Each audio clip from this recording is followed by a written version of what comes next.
ago, I left West Virginia as the head coach after 8 days because they were lying and cheating and they wouldn't do anything about it.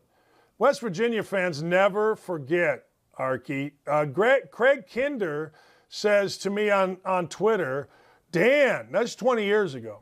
It cost them 2 national championships, me leaving. I understand that. Dan, how about them Mountaineers? You ain't punching the air too hard this morning, are you? I didn't even know they played last night. All right, a legend, the great Arky Shea. You hear him, Outkick the Bets show. Arky, let's get right into it. Let's not even jackass around.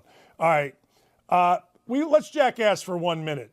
Indiana last night, ridiculous, right? Just ridiculous.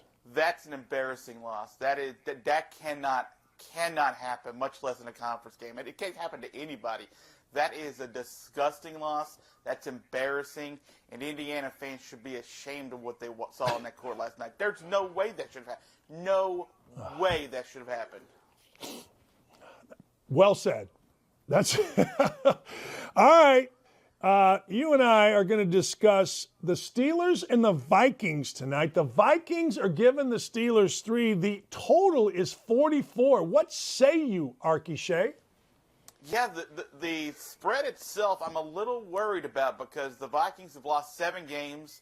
All 7 of those games have been within 1 possession, and 4 of their 5 wins have also been within 1 possession. So I don't really feel very good about Kirk Cousins, who's in his entire career been a 500 against the spread type quarterback. So I really don't like that at all. But the total I do kind of like a lot. At 40, it's starting to go down a little bit to 43.5. I might buy that down to 43. I like the over in that game because if we look at what Kirk Cousins has done, he's a good stat quarterback. He'll throw up some numbers for you. He's got 5 300-yard games this season, 5 straight games where he's thrown for 2 touchdown passes. And the Steelers aren't the worst offense in the world, but they are going against one of the worst defenses on the planet in the Minnesota Vikings. And Ben Roethlisberger is not the same old Ben, but he's thrown for at least 1 touchdown pass in 7 straight games. He had a couple to Deontay Johnson last week in the end zone to get that win over Baltimore. I'm sort of going with the over in this game because if you look at it, 2 of the last 3 for Pittsburgh have gone over 43, and also the last 5 games in a row for the Vikings have gone over 43. So I'm laying off the spread tonight, but I'm going the over 43. I'm going to buy that down a little bit. Does Dalvin Cook playing, which is a report that we just got, does that impact that? Oh, yeah. That's a big-time player you want to be able to have in that offense. Listen, they'll give it to him a good amount, but, I mean, they like to throw. They like to throw, and Kirk Cousins, it does not matter who his wide receivers are, if Adam Thielen's there or not, which he's out for this game. Like, he likes to throw, and this offense runs best. It's a top 10 offense. It's been that way without Dalvin Cook, and it's going to be that way with him, too. Yeah, that just came across. Lauren just sent that to me, so I assume that's a big deal. All right. Army, Navy. Now, before you get into this, Army is minus 7.5. Navy has not had a good year, but I swear to God, Arky, every time I bet against Navy, it's like slow freaking death. They run the ball. It drives me nuts. Where are you at with this? The over-under is a paltry 34.5. Yeah, that is easily the lowest number for both these 2 teams this season at 34.5, and it makes a lot of sense because this game goes under 34 a lot in this game. So if you want to pay attention to that number, I like the under actually in this game. You're talking about an Army team who leads the country in rushing yards. They got 4 guys who are over 400 yards rushing on the team, and they're the top 5 in time of possession, which I pay attention to a lot in a game like this for trying to get the under. And this game always seems to be a bit of a struggle no matter how good one team is or the other. As far as the spread's concerned, Army usually only gets this kind of spread and covers this kind of spread when Navy's really, really bad. Now, they're really, really bad this year. Army's actually a pretty good team this season, and we've seen them throw up like 80 points almost against Wake Forest in the game earlier this season. They can score if they need to. They can also just choke the life out of a team offensively and defensively, mainly with the time of possession if they need to as well. So I like Army a little bit with the spread here at the minus 7. I'm going to buy that down because that 7.5 scares the crap out of me. But I do like the under, despite the fact of how low it is. I mean, this game was 15-0 last year. I mean, it happens. Like this game happens in the under all the time, and I'm with you on Navy. By the way, the last time I bet against them was against Cincinnati, and they just killed me the whole game. So yeah, I'm done betting a lot of money against them. I might bet a little against them, but I'm just going to go with the total for the most part. Arky, and again, everybody has their team, right, that kind of screws them. Like, I'll never bet, I don't care, on Indiana football. I've lost so much money over the years on Indiana football. I'm done. But, man, I swear to God, every time I watch Navy and think I got something smart. All right, it's a big one. The Bills, reeling, are taking on Tommy Ballgame, Tommy Brady. The spread is the Buccaneers -3. The over-under, 52.5. What you like about this one? Man, I got to tell you, I'm staying far away from the spread because I think I'm in love with the total. I'm in love with the spread itself. I think that there is a huge domino effect from that game Monday night that comes from Buffalo. You had Sean McDermott, who's calling out just about everybody but himself after that game, which is bizarre, to say the very least. They may go into film and watch it and say, oh, yeah, we sucked, but they're not going to say they sucked too much if you saw what the two defensive backs said right after the game, where they were tired of being asked about being embarrassed by that performance, which they should not have been for the most part. But again, I think there is a great offense in Tampa. The statistics prove it out. Tom Brady has proved it out. But I also think that not only is there a chance that we might see an implosion happen with Buffalo starting this week, but I think there is a very not-to-be-ignored factor of Tom Brady sees what Bill Belichick does and wants to one-up him. They already did it in the head-to-head earlier this season. I think he would probably want to beat Buffalo by more than 4 points and be able to score more than 14 points in that game. So I think Tom Brady's going to try to put them on him a little bit to show how good that they are, and also mainly have that minor motivation. Because if you think about it, what motivation does Tom Brady need in any game at this point anyway, other than to win? It's probably to put it into Bill Belichick's face just a little bit. And if you give him a little bit extra, Tom Brady's going to take advantage of it. So I like the -3 a lot here for Tampa at home, and they're going to put a bunch of miles on Leonard Fournette this weekend too. Like, not everybody, but many people felt like Buffalo was the Super Bowl team coming out of the AFC. Yeah. Here's what I said, and I want your opinion on this. I said, all right, if you're Josh Allen in that game against the Patriots and you're an elite quarterback, those are the games you got to win. The elite coach won the game, but if you're going to be a great, if you're going to, be the next guy, Montana, whatever, you got to win that game. You have to, I think. Yeah. That's the way I look at it. Am I wrong? No, you're not wrong. There's no two. Like, you had literally 3 passes happen from the other team. 3 the entire game. That's it. And one of those was almost picked off. It could have been picked off if it wasn't for a phenomenal leaping catch early in that game. That should have been probably an interception ready to go back for a pick 6.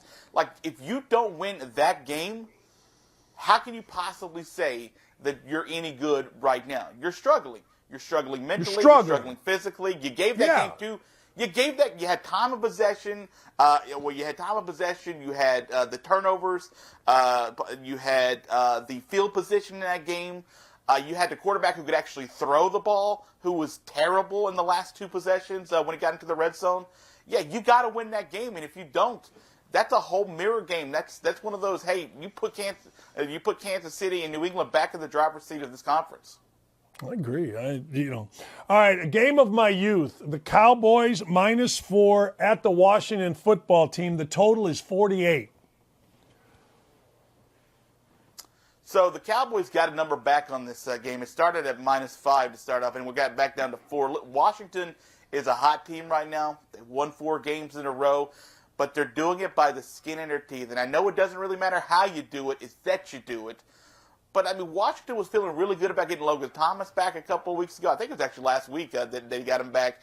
And then he immediately gets hurt again. He's out again. I don't know how Washington's piecing this team together, but if you're Dallas, you've got to like how you are right now. Everyone was disappointed in the Cowboys in the way they performed against New Orleans.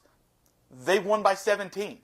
Like, I don't know, like, what kind of expectations you want from a team to go into another place's building, including the Superdome. But if you win by 17 in that place, you should feel pretty good no matter how it happens. Yes. So I like the Cowboys' momentum going into the back end of the season because of their health.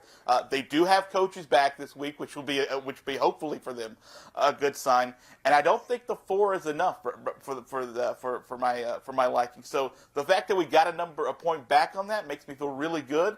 And I like the Cowboys here to go into watching, because if the Cowboys win this game, the division's virtually locked up. They'll have the tiebreaker already over Philadelphia and over Washington, even though they have two games, a game apiece against either one of them going to the rest of the season.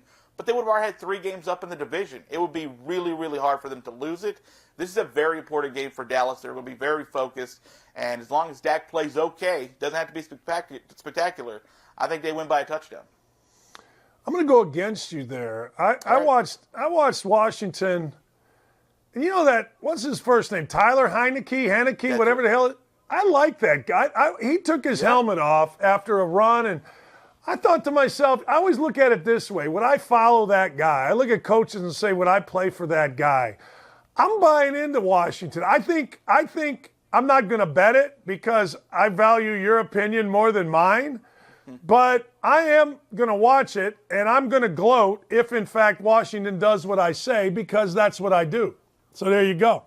Well, you were all over Utah beating the crap out of Oregon a couple weeks ago, and I wasn't. So, you got some gloating power under you.